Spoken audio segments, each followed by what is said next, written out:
ঢাকা বিশ্ববিদ্যালয় কেন্দ্রীয় ছাত্র সংসদকে বলা হতো বাংলাদেশের দ্বিতীয় সংসদ। গেল প্রায় ৩ দশকে ৫ বার উদ্যোগ নেওয়া হলেও নানা কারণেই হয়নি নির্বাচন। অবশেষে সমাবর্তনে বিশ্ববিদ্যালয়ের আচার্যের নির্বাচন অনুষ্ঠানের তাগিদ এবং সবশেষ আদালতের নির্দেশনা নানা বাঁক পেরিয়ে ঘোষিত হলো নির্বাচনের তারিখ। দেরিতে হলেও নির্বাচন অনুষ্ঠানকে স্বাগত জানালেন সাবেক ডাকসু নেতারা।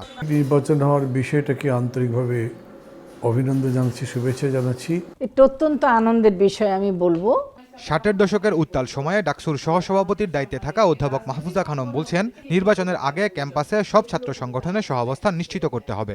আর এই সুযোগে স্বাধীনতা বিরোধী কোনো শক্তি যেন ক্যাম্পাসে প্রভাব বিস্তার করতে না পারে সেদিকে নজর রাখার তাগিদ তার। শুধু পজিটিভ হলেই হবে না, নির্বাচনটা গ্রহণযোগ্য হতে হবে। অনেকগুলো ছাত্র সংগঠন রয়েছে, সরকারের আজকে যারা তারা আছে, বিপক্ষে যারা আছে। এখানে একটি কথা আমি বলতে চাই, এটা আমার আকাঙ্ক্ষা যেন ছাত্র শিবির এখানে অংশগ্রহণ না করতে পারে। ডাকসুর আরেক সাবেক সহসভাপতি মাহমুদুর রহমান মান্না বলছেন, ছাত্রদের একটি অংশের দাবি ছিল আবাসিক হলের বাইরে ভোটকেন্দ্র করার। সেই দাবি না মিটিয়ে নির্বাচন কতটা গ্রহণযোগ্য হবে তা নিয়ে সংশয় রয়েছে। ছাত্ররা যারা যারা নির্বাচনে অংশ নেবে, ছাত্র দলগুলো তারা যে কথা বলেছে, তারা দাবি করেছে যে হলের মধ্যেই যাতে ভোট কেন্দ্র করা না হয়। তার মানে কতখানি নিরাপত্তাহীনতা তাদের মধ্যে কাজ করছে।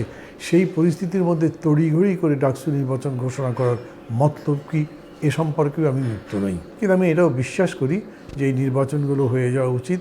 শুধু ডাকসু নয়, দেশের সব বিশ্ববিদ্যালয় ও কলেজের ছাত্র সংসদ নির্বাচনগুলো নিয়মিত হলে দেশের জাতীয় রাজনীতির সংকট অনেকটাই কাটবে বলে মনে করেন সাবেক ছাত্র নেতারা। খান মোহাম্মদ রুমেল, সময় সংবাদ, ঢাকা।